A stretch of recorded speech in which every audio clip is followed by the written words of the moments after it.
بے مقصد زندگی بسر کرنے والوں کی نظر میں وقت کی کوئی اہمیت نہیں ہوتی ہے۔ انسان کی کوشش اور نیت ایک جیسی ہو تو کامیابی ضرور ملتی ہے۔ تم جس سے نفرت کرتے ہو اس سے ہوشیار رہو، خاموش رہو، صرف خدا ہی تمہارے دل کا بوجھ ہلکا کر سکتا ہے۔ ہر کسی کو کسی نہ کسی کام کے لیے بنایا گیا ہے اور اس کام کی تمنا ہر دل میں ڈال دی گئی ہے۔ اللہ تعالیٰ جب کسی بندے سے ناراض ہوتا ہے تو اسے پاکیزہ لوگوں کی عیب جوئی میں مشغول کرتا ہے۔ جینا چاہتے ہو تو پرندوں سے سیکھو، کیونکہ جب وہ چہکتے ہیں تو انہیں پرواہ نہیں ہوتی کہ ان کا چہکنا کس کس کو ناگوار گزرتا ہے۔ انسان کا دل اور نظر قابو میں نہ ہو تو وسوسے پیدا ہوتے ہیں۔ زندگی میں جب بھی تم تنہائی محسوس کرو تو یاد رکھو خدا نے سب کو دور کر دیا ہے تاکہ پیچھے صرف تم اور وہ رہ جائے۔ اگر تم قرآن کو آنکھ سے دیکھو گے تو الفاظ نظر آئیں گے، دماغ سے دیکھو گے تو علم نظر آئے گا، دل سے دیکھو گے تو محبت نظر آئے گی، اور اگر اپنی روح سے دیکھو گے تو تمہیں خدا نظر آئے گا۔ اتنا جھوٹ نہ بولو کہ تمہارے سچ سے اعتبار اٹھ جائے۔ اپنا حق چھوڑنا بھی صدقہ ہے، خالی غصہ ذبح کر دیا کرو، یہ بھی صدقہ ہے۔ جو شخص خوشگوار زندگی بسر کرتا ہے وہ تلخ موت مرتا ہے۔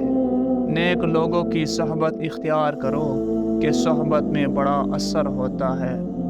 علم یہ ہے کہ آپ کو معلوم ہو کیا کہنا ہے، اور حکمت یہ ہے کہ آپ کو معلوم ہو کہ کب کہنا ہے۔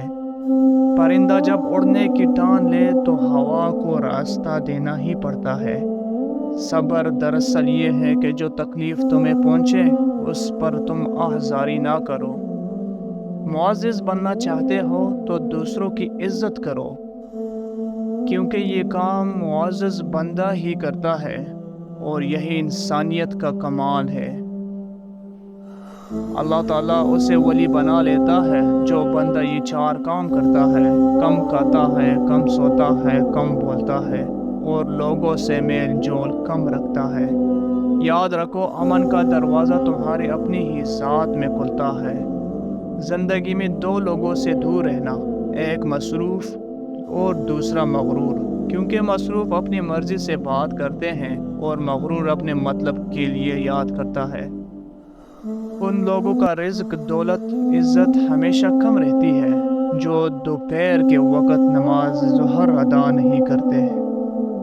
بعض تکلیفوں اور پریشانیوں میں انسان کے لیے خیر چھپی ہوتی ہے۔ صبر ایک ایسی سواری ہے جو اپنے سوار کو کبھی گرنے نہیں دیتی، نہ کسی کے قدموں میں نہ کسی کی نظروں میں۔ اللہ کو خوش رکھنا ہے تو تین لوگوں کو خوش رکھو: غربا، مسافین، دکھی اور بے سہارا کو۔ بولنے کا حق چھینا جا سکتا ہے مگر خاموش رہنے کا نہیں۔ جب درد حد سے بڑھ جاتا ہے تو انسان روتا نہیں بلکہ خاموش ہی ہو جاتا ہے۔ ہنسانے والے اچانک خاموش ہو جائے تو ان کی خاموشی سے سکون نہیں، خوف آتا ہے۔ کسی کو اذیت دینے کے بعد اس کے صبر اور خاموشی سے لڑو۔ لفظوں سے ہی خاموشی ٹوٹتی ہے اور لفظ ہی خاموش کر دیتے ہیں۔ دو چیزیں انسان کی کمزوری کو ظاہر کرتی ہے: جہاں بولنا ہو وہاں خاموش رہے، اور جہاں خاموش رہنا ہو وہاں بولنا۔ محنت اتنی خاموشی سے کرو کہ تمہاری کامیابی شور مچا دے۔